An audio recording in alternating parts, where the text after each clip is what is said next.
Após anos de casamento perfeito, eu cheguei em casa e encontrei uma cena inacreditável. Meu nome é Samara, tenho 37 anos e sempre acreditei que conhecia perfeitamente os contornos da minha vida. Sou contadora, meticulosa por natureza, acostumada a fazer números fecharem com precisão absoluta. Talvez por isso tenha demorado tanto para perceber que meu casamento estava desmoronando, porque eu confiava cegamente na equação que Jorge e eu formávamos. Vivemos em João Pessoa, num bairro tranquilo de classe média, onde as casas têm varandas largas e os vizinhos ainda se cumprimentam nas calçadas. 12 anos de casamento, 12 anos ao lado de Jorge, gerente bancário respeitado, dono de um sorriso fácil que encantava qualquer um. Para o mundo, éramos o casal perfeito. Para mim, ele era meu porto seguro. Mas naquela quinta-feira de março, tudo mudou. Eu estava em Recife a trabalho, finalizando uma auditoria complexa para um cliente importante. A viagem estava programada para terminar na sexta, mas consegui adiantar as pendências. Decidi voltar um dia antes, surpresa, para preparar um jantar especial. Nos últimos meses, sentia Jorge distante, conversas pela metade, olhares que desviavam, beijos automáticos. Meu peito carregava um peso indefinido, aquele tipo de angústia que você tenta ignorar, porque teme o que pode descobrir se investigar a fundo. A estrada de Recife a João Pessoa nunca me pareceu tão longa. Enquanto dirigia, ensaiava mentalmente o cardápio. Aquela lasanha que Jorge adorava, a sobremesa de maracujá, vinho. Queria recuperar a intimidade que parecia estar escorregando pelos meus dedos como areia fina. Eram quase 4 da tarde quando estacionei em frente à nossa casa. O carro de Jorge estava na garagem. Ele tinha saído mais cedo do banco, provavelmente. Peguei minha mala, a bolsa e a sacola de compras que fiz no caminho. Minhas mãos tremiam de ansiedade, daquela ansiedade boa de quem está prestes a surpreender alguém amado. Coloquei a chave na fechadura devagar, planejando entrar silenciosamente para manter a surpresa. A porta cedeu sem barulho, e então ouvi. Risadas, abafadas, íntimas, vindas da sala. Meu estômago se contraiu instantaneamente. Conhecia aquela risada feminina, grave, rouca, inconfundível. Priscila. Minha melhor amiga desde os 15 anos. A mulher que esteve ao meu lado em cada momento importante da minha vida. Formaturas, casamento, perdas, vitórias. A pessoa em quem eu confiava tanto quanto em mim mesma. Caminhei pelo corredor como se estivesse flutuando fora do meu próprio corpo. Cada passo era uma eternidade. Meu coração batia tão forte que abafava qualquer outro som. Quando virei a esquina e entrei na sala, o tempo parou. Jorge estava sem camisa, recostado no meu sofá. Aquele sofá bege que escolhemos juntos numa tarde de sábado, rindo de nossas diferenças de gosto. Priscila estava ao lado dele, vestindo apenas um sutiã de renda vermelha e uma calça jeans. Os cabelos dela, longos e negros, estavam despenteados. A mão de Jorge repousava na cintura dela com uma intimidade obscena, familiar demais. Eles me viram ao mesmo tempo. O rosto de Jorge ficou branco. Priscila arregalou os olhos, a boca entreaberta em choque mudo.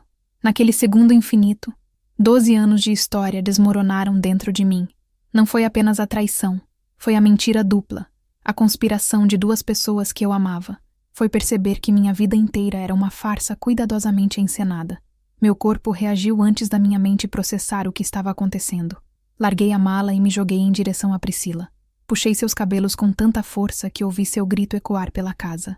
Empurrei-a contra o sofá, meus tapas acertando seu rosto, seus ombros, qualquer parte que alcançasse. Ela tentou se defender, mas estava completamente atordoada. Sua vadia! Minha amiga! Como você pôde? Gritei, a voz rasgada, irreconhecível. Jorge tentou me segurar pelos braços. Virei-me para ele, cega de raiva, e acertei seu peito, seu rosto, empurrando-o com uma força que não sabia possuir. Ele cambaleou para trás. Samara, calma, deixa eu explicar. Sua voz saiu trêmula, covarde. Explicar? Explicar o quê? Berrei, lágrimas escorrendo pelo meu rosto, o corpo todo tremendo. Priscila levantou-se, segurando a blusa contra o peito, os olhos vermelhos. Samara, A gente não queria que você descobrisse assim. Aquelas palavras foram a gota final. Peguei o vaso de cerâmica da mesa de centro e joguei contra a parede. O estrondo do vidro quebrando Ecoou como um grito mudo da minha alma despedaçada. Saiam! Saiam da minha casa agora! Eles saíram apressados, tropeçando, se vestindo pelo caminho, humilhados e apavorados. A porta bateu. E então, o silêncio. Desabei no chão da sala, abraçando meus joelhos, soluçando até não ter mais lágrimas. Naquele momento, eu não sabia ainda, mas a Samara que entrou naquela casa morreu ali. E outra mulher, mais forte, mais dura, sedenta por justiça, estava nascendo das cinzas.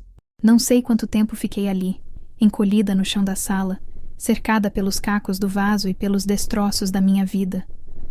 A luz da tarde foi dando lugar ao crepúsculo, e eu continuava paralisada, incapaz de processar a magnitude do que havia acabado de presenciar. Quando finalmente consegui me levantar, minhas pernas tremiam. Olhei ao redor e tudo me parecia estranho, contaminado. Aquela sala já não era minha.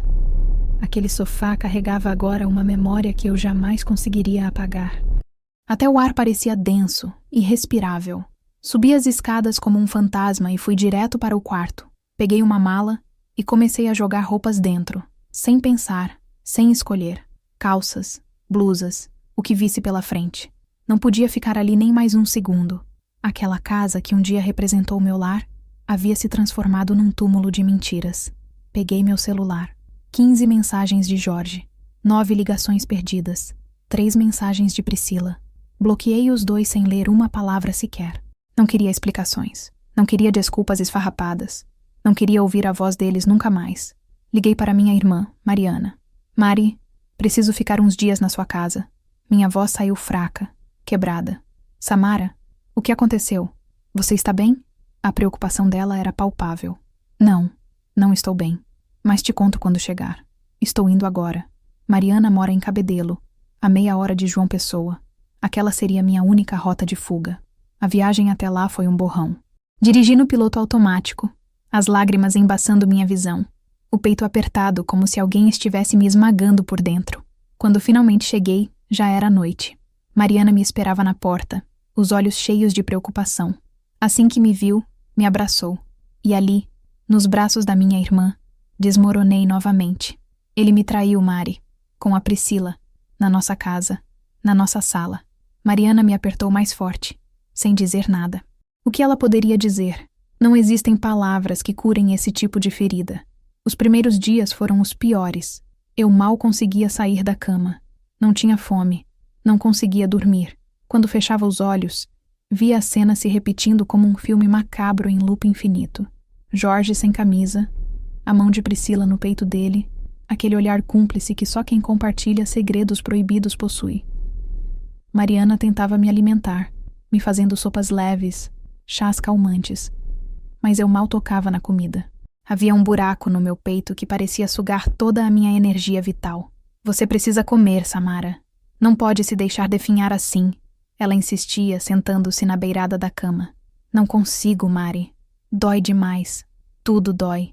Foi no 5º dia, numa madrugada de sexta-feira, que tudo mudou. Eram quase 3 da manhã quando meu celular começou a vibrar incessantemente. Peguei o aparelho, sonolenta e confusa. Mensagens. Dezenas delas. Todas de um número que eu conhecia muito bem, mas que estava bloqueado. Priscila. Meu coração disparou. Com as mãos trêmulas, desbloqueei o número e comecei a ler. Priscila. 0247. Samara, pelo amor de Deus, me perdoa. Priscila, 0248. Eu tô bebadiquei, mas preso falar a verdade? Priscila, 0249. Foi tudo mentira, Samarinha, a gente te enganou por 2 anos. E então vieram os prints, um atrás do outro. Conversas entre ela e Jorge. Dezenas delas. Sentei-me na cama, completamente desperta agora, o coração martelando no peito, enquanto lia cada mensagem, cada palavra venenosa que eles haviam trocado às minhas custas. Jorge. A Samara nunca vai desconfiar. Ela é muito ingênua. Priscila. Eu sei. Ela acha que eu sou a melhor amiga dela. É quase engraçado. Jorge. Hoje de novo na casa? Ela só volta sexta. Priscila. Perfeito. Adoro fazer isso na cama dela. Tenho um tesão especial. A náusea subiu pela minha garganta. Levei a mão à boca, tentando conter o vômito. As mensagens de Priscila continuavam chegando. Priscila, 0252. Tu mandando tudo, Samara. Priscila, 0253. Você merece saber tudo. Priscila, 0254. Eu sou um lixo, eu sei disso. Mais prints. Conversas detalhando encontros na minha própria casa. Planos cuidadosamente arquitetados. Risadas sobre como eu era cega e boba. Jorge dizendo que ficava comigo apenas por comodidade financeira, já que eu ganhava bem. Priscila confessando que sempre teve inveja de mim, da minha vida estável, do meu casamento. Cada palavra era uma facada. Às 3:30 da manhã, as mensagens pararam. Imaginei Priscila desmaiando na cama, bêbada, após ter vomitado toda a verdade podre que carregava dentro de si. Fiquei ali, sentada no escuro, o celular iluminando meu rosto, lendo e relendo aquelas conversas, até que elas se gravassem em fogo na minha memória. Na manhã seguinte, tentei acessar as conversas novamente. Estavam deletadas. Priscila havia apagado tudo, mas era tarde demais. Eu tinha feito capturas de tela de absolutamente tudo. Desci até a sala, onde Mariana tomava café. Mari, você conhece algum advogado bom? Perguntei, minha voz diferente, mais firme. Ela me olhou, surpresa de me ver de pé, vestida, com uma expressão que ela não reconhecia. Conheço o Luiz. Ele é especialista em direito de família. Por quê? Porque vou destruir a vida deles. E vou fazer isso do jeito certo. Mariana piscou, confusa, mas então viu algo no meu olhar que a fez assentir lentamente. Vou ligar para ele agora. Enquanto ela pegava o telefone, olhei pela janela. O sol nascia sobre Cabedelo, tingindo o céu de laranja e rosa. Era um novo dia, e eu não era mais a mesma mulher. A dor ainda estava lá, latejando, mas agora ela tinha companhia, raiva, determinação e um propósito ardente. Jorge e Priscila haviam me destruído. Agora era minha vez de reconstruir e de garantir que eles pagassem por cada mentira, cada traição, cada risada às minhas custas. A guerra estava apenas começando. Luiz tinha um escritório pequeno no centro de João Pessoa, num prédio antigo com elevador barulhento e corredores estreitos. Mariana me acompanhou na primeira consulta, segurando minha mão enquanto subíamos até o quarto andar. Quando entramos, encontrei um homem na faixa dos 40 anos, cabelos grisalhos nas têmporas, óculos de armação fina e um olhar que transmitia uma serenidade que eu não sentia há semanas. Ele se levantou para nos cumprimentar, apertando minha mão com firmeza, mas sem exagero. Samara, certo? Mariana me contou um pouco da situação. Sinto muito pelo que você está passando. Não era piedade na voz dele, era respeito, e isso fez toda a diferença. Sentei-me na cadeira em frente à sua mesa e, pela primeira vez, contei a história inteira sem chorar. Falei sobre Jorge, sobre Priscila, sobre os 12 anos de casamento que descobri serem uma mentira. Mostrei os prints, os áudios, as conversas que Débora havia me enviado. Luiz analisou tudo com atenção meticulosa, fazendo anotações num bloco amarelo, franzindo a testa em alguns momentos, balançando a cabeça em outros. Isso é muito mais do que infidelidade conjugal, Samara, disse ele finalmente, tirando os óculos e me olhando nos olhos. Aqui temos provas claras de má-fé, uso indevido do patrimônio conjugal e, se eu investigar mais a fundo os movimentos financeiros dele, posso encontrar outras irregularidades. O que você quer dizer? Perguntei, o coração acelerando. Quero dizer que homens como Jorge raramente escondem apenas uma traição. Vou precisar da sua autorização para solicitar extratos bancários, movimentações de cartão de crédito, documentos do banco onde ele trabalha. Você confia em mim para fazer isso? Olhei para aquele homem que acabara de conhecer e, estranhamente, senti que podia confiar. Confio. Ótimo. Vamos começar pelo divórcio e pela divisão de bens. Mas, paralelamente, vou investigar. Se ele está escondendo dinheiro, desviando recursos ou cometendo fraudes, vamos descobrir. Saí daquele escritório com uma sensação nova. Propósito. Nas semanas seguintes, mergulhei de cabeça na minha reconstrução. Voltei para minha casa em João Pessoa. Não podia deixar Jorge tomar conta do que era meu por direito. Troquei as fechaduras, mudei os móveis de lugar, tirei todas as fotos dele das paredes. Transformei aquele espaço em algo novo, algo que fosse só meu. Mariana me apresentou a uma terapeuta, doutora Helena, uma mulher de uns 50 anos com voz calma e perguntas certeiras que me forçavam a olhar para dentro de mim mesma. Samara, você está lidando com 2 lutos ao mesmo tempo, disse ela numa das sessões. O luto do casamento e o luto da amizade. Ambos eram pilares da sua identidade. É natural que você se sinta perdida. Eu não me sinto perdida, corrigi, surpresa com a firmeza da minha própria voz. Eu me sinto traída, e eu me sinto com raiva. E a raiva é válida. Mas o que você vai fazer com ela? Essa pergunta ecoou na minha mente por dias. Decidi transformar a raiva em ação. Voltei a estudar, fazendo cursos online de gestão financeira e empreendedorismo. Sempre quis ter meu próprio negócio, mas Jorge me desencorajava, dizendo que era arriscado demais. Agora percebia que ele queria me manter dependente, controlável. Criei uma consultoria contábil online, oferecendo serviços para pequenos empresários. Usei minhas economias para investir em marketing digital e, surpreendentemente, os clientes começaram a aparecer. Cada contrato assinado era uma pequena vitória, um tijolo a mais na reconstrução da minha autoestima. Luiz me ligava regularmente com atualizações. Samara, encontrei algo interessante, disse ele numa tarde de terça-feira.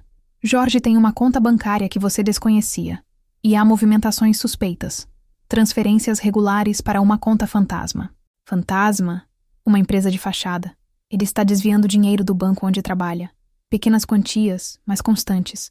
Ao longo de 2 anos, somam quase R$200.000. Meu estômago revirou.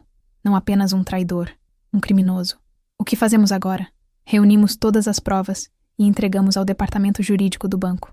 Mas antes, precisamos garantir que o divórcio esteja protocolado e que seus bens estejam resguardados. Não podemos dar margem para ele esconder nada. Conforme os dias passavam, eu me sentia diferente. Mais leve, mas também mais dura. A dor ainda estava lá, latejando sob a superfície. Mas agora ela tinha companhia. Determinação. Numa manhã de sábado, encontrei Priscila por acaso no supermercado.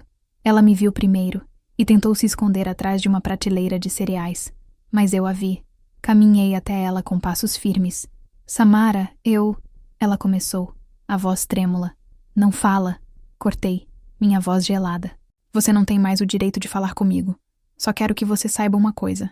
Você não destruiu minha vida. Você me libertou. E vai pagar por tudo que fez. Virei as costas e saí, deixando-a ali, boquiaberta. Quando cheguei em casa, liguei para Luiz. Quero fazer algo além do divórcio, disse, minha voz firme. Quero que todos saibam quem eles realmente são. O que você tem em mente? Uma festa. Vou organizar uma festa de recomeço. E vou convidá-los. Quero que eles vejam quem eu me tornei. E quero que paguem publicamente pelo que fizeram. Houve uma pausa do outro lado da linha. Samara, você tem certeza disso? Absoluta. Então vamos fazer do jeito certo. Vou te ajudar. Desliguei o telefone e olhei para o espelho da sala. A mulher refletida ali não era mais aquela que entrou em casa naquela quinta-feira devastadora. Era alguém mais forte. Alguém que não aceitaria mais ser feita de idiota. Era uma mulher pronta para a guerra. E a guerra estava apenas começando. Os preparativos para a festa consumiram as próximas semanas da minha vida. Cada detalhe precisava ser perfeito. Não era apenas uma celebração. Era um palco. E eu seria a diretora da peça final daquela história sórdida. Aluguei um espaço elegante no Cabo Branco. Um salão com vista para o mar, amplo o suficiente para acomodar umas 60 pessoas. Contratei buffet, decoração discreta, mas sofisticada. Um sistema de som de qualidade. Precisava que tudo parecesse uma festa genuína de recomeço. Luiz se tornou mais do que meu advogado naqueles dias. Ele era meu confidente, meu estrategista, meu porto seguro. Nos reuníamos regularmente em seu escritório, planejando cada movimento como jogadores de xadrez. Mas havia algo mais, uma conexão que ia além do profissional e que ambos sentíamos, mas nenhum ousava nomear ainda. As provas estão todas organizadas, disse ele numa tarde, espalhando documentos sobre a mesa. Extratos bancários, conversas impressas, registros de transferências fraudulentas. Tenho até o depoimento de um colega de trabalho do Jorge que suspeitava das irregularidades. Peguei um dos documentos e li atentamente. Eram transações minuciosas, valores que ele desviava em pequenas parcelas para não levantar suspeitas imediatas. R$200 aqui, 500 ali. Ao longo de 2 anos, somavam uma quantia absurda. Ele é mais estúpido do que eu pensava, murmurei. Achou que ninguém ia perceber? Criminosos costumam se achar mais espertos do que realmente são. Luiz respondeu com um meio sorriso. A arrogância é o pior inimigo deles. Ele se levantou e veio até o meu lado da mesa, sentando-se na beirada, mais próximo do que o habitual. Nossos olhos se encontraram, e por um momento, o tempo pareceu parar. Samara, sua voz saiu mais suave. Eu sei que esse não é o momento, e talvez eu não devesse dizer isso, mas você é uma das pessoas mais fortes que já conheci. Ver você se reerguer dessa forma é inspirador. Senti meu coração acelerar. Havia meses que não me sentia vista dessa maneira, com admiração genuína, com respeito. Eu não teria conseguido sem você, respondi. Minha voz quase um sussurro. Você me deu as ferramentas, mas também me deu esperança. Me fez acreditar que eu podia ser mais do que a mulher traída e humilhada. Luiz estendeu a mão e, hesitante, tocou a minha. Seus dedos eram quentes, firmes. Não era um gesto romântico. Era um gesto de conexão profunda, de alguém que estava realmente ao meu lado. Você sempre foi mais do que isso, disse ele. Jorge é que nunca soube enxergar. Fiquei ali, segurando a mão dele, sentindo pela primeira vez em meses que talvez, quando tudo isso acabasse, haveria espaço para recomeços verdadeiros. Não com pressa, não por carência, mas por escolha. Afastei-me gentilmente, ainda sorrindo. Vamos terminar isso primeiro. Depois a gente vê o que o futuro reserva. Ele assentiu, respeitando meu ritmo, meu tempo de cura. Os convites foram enviados 2 semanas antes da festa. Amigos, familiares, colegas de trabalho, meus e de Jorge. E sim, convidei Jorge e Priscila também. Cada um recebeu um convite impresso, elegante, com a frase: Samara convida para uma celebração de recomeço e gratidão. Usei a palavra gratidão propositalmente. Queria que eles interpretassem como um sinal de perdão, de superação pacífica. Queria que acreditassem que eu havia virado a página. Jorge me ligou no dia seguinte ao receber o convite. Hesitei, mas atendi, colocando no viva voz para Luiz ouvir também. Estávamos no escritório dele. Samara, a voz dele soou cautelosa, quase esperançosa. Você está bem? Melhor do que nunca, respondi, mantendo meu tom neutro, mas não hostil. Eu recebi seu convite. Fiquei surpreso e emocionado. Por quê? Porque achei que você nunca mais quisesse me ver. Mas esse convite, essa festa de gratidão, será que isso significa que talvez a gente possa conversar? Sobre tudo? Sobre nós? Luiz me lançou um olhar de advertência, mas eu sabia exatamente o que estava fazendo. Jorge, não existe mais nós, disse com calma. Mas eu aprendi que guardar rancor só me machuca. Essa festa é sobre fechar ciclos. Se você quiser vir, será bem-vindo. Vai ser bom para ambos termos uma despedida civilizada. Ouvi o suspiro de alívio dele do outro lado da linha. Obrigado, Samara. Obrigado por ser tão madura. Eu vou sim. E vou levar algo especial para você. Quero que saiba que eu sinto muito. Muito mesmo. A gente conversa lá. Respondi e desliguei. Luiz me olhou com uma mistura de admiração e preocupação. Você é perigosa quando quer, disse ele, mas havia um sorriso nos lábios. Aprendi com os melhores, respondi piscando. Priscila foi mais difícil de convencer. Ela me enviou uma mensagem 2 dias depois de receber o convite. Priscila. Samara, recebi seu convite. Não sei se devo ir. Sei que te magoei demais. Respirei fundo antes de responder, escolhendo cada palavra com cuidado. Samara. Priscila, eu passei meses com raiva, mas percebi que isso só me consome. Quero seguir em frente. Não sei se conseguiremos ser amigas novamente, mas podemos ter uma despedida digna. Venha, por favor.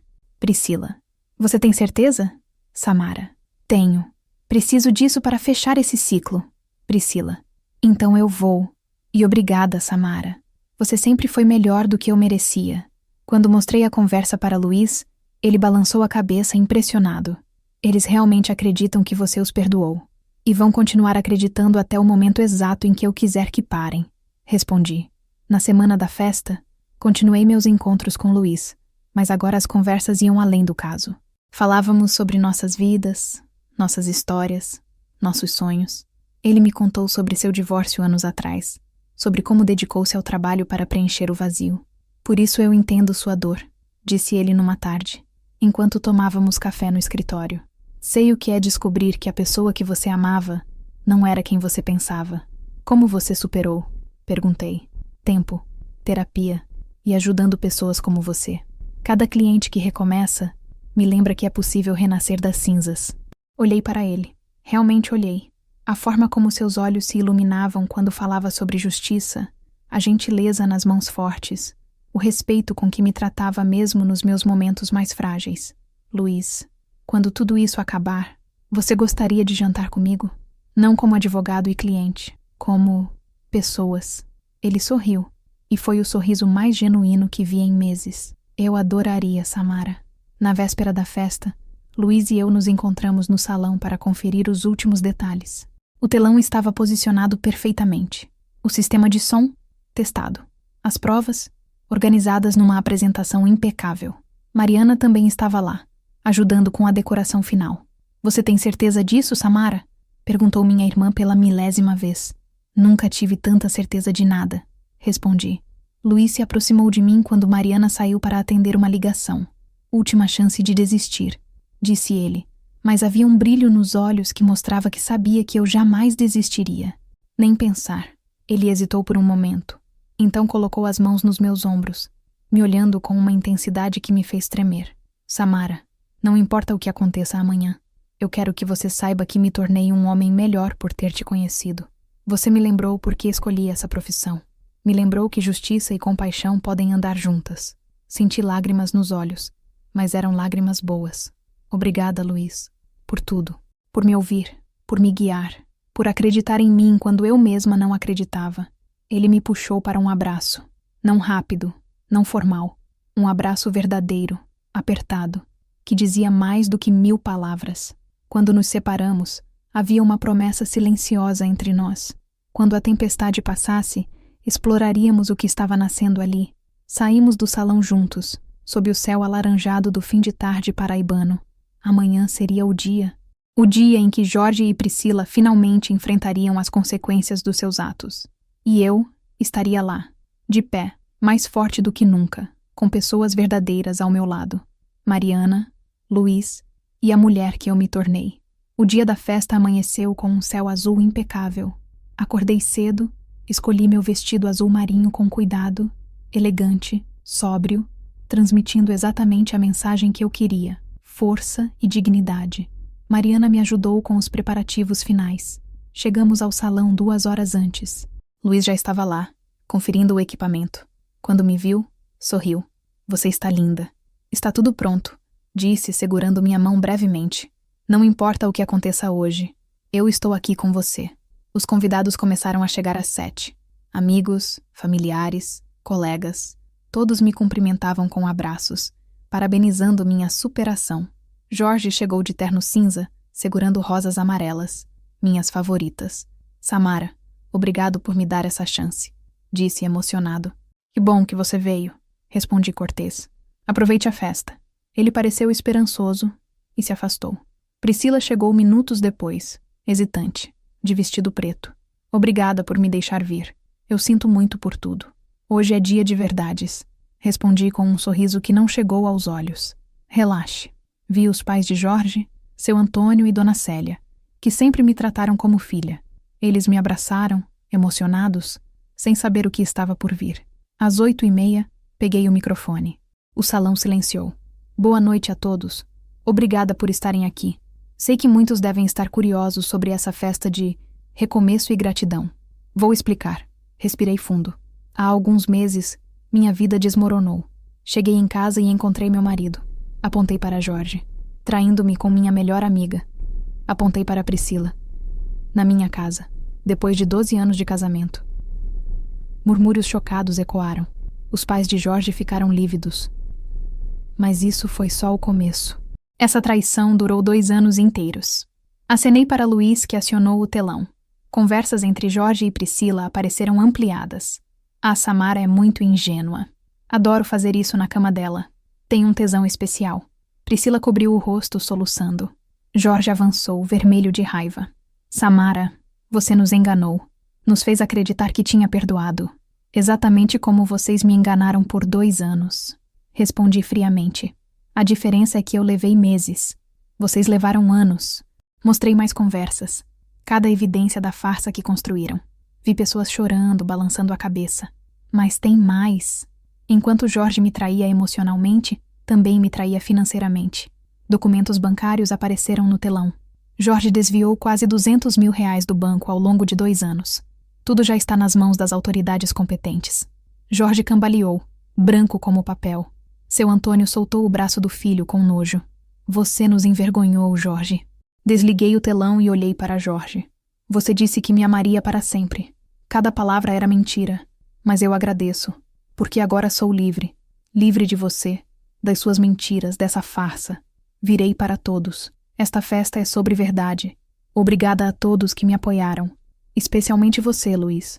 Olhei para ele emocionada. Você me ajudou a recuperar minha dignidade. Jorge e Priscila saíram sob olhares de reprovação. Ninguém os defendeu. Dona Célia se aproximou, chorando. Me perdoa, Samara. Se eu soubesse... A senhora não tem culpa, disse, abraçando-a. Quando a maioria foi embora, fiquei com Luiz e Mariana. Minha irmã se afastou discretamente, deixando-nos sozinhos. Você conseguiu, Luiz disse, segurando minha mão. Nós conseguimos, corrigi, entrelaçando nossos dedos. Ele olhou fundo nos meus olhos. Samara, esses meses ao seu lado foram especiais. Você me fez lembrar o que é admirar alguém de verdade. Senti meu coração acelerar, mas era esperança, não medo. Luiz, você apareceu no meu momento mais escuro e me mostrou que ainda há luz. Não sei o que o futuro reserva, mas quero descobrir. Com calma. Você toparia? Eu toparia passar a vida inteira descobrindo. Ele sorriu. Nos inclinamos e nossos lábios se encontraram num beijo suave, cheio de promessas. Nas semanas seguintes, Jorge perdeu o emprego e enfrentou o processo criminal. Priscila se mudou para outra cidade, incapaz de suportar a vergonha. Eu, finalmente, respirei. Minha consultoria cresceu. Conquistei novos clientes. E Luiz estava lá, não como salvador, mas como companheiro. Jantares, conversas profundas, construindo algo sólido baseado em respeito e verdade. 6 meses depois, caminhando pela praia de Cabo Branco, Luiz segurou minhas mãos. Samara, você sabe que eu te amo, certo? Eu também te amo, Luiz. Então vamos fazer isso direito. Construir algo verdadeiro, juntos. Sim, sorri. Vamos. Perdi um casamento falso, mas ganhei a mim mesma. Ganhei dignidade, força e a chance de recomeçar com alguém que me vê de verdade. A vingança trouxe justiça, mas mais importante, trouxe liberdade. E descobri que a melhor vingança não foi destruir Jorge e Priscila, foi me reconstruir. Foi escolher o amor verdadeiro depois da mentira. E isso vale mais do que qualquer felizes para sempre, baseado em ilusões. Fim. Obrigada por assistir até o final. Você gostou da história? Deixe um comentário. Quero saber o que você achou. Não se esqueça de deixar seu like e se inscrever agora para receber mais relatos emocionantes que você não vai querer perder. Ative o sino para ser notificado sempre que um novo vídeo for lançado. Vejo você na próxima história. Muito obrigada.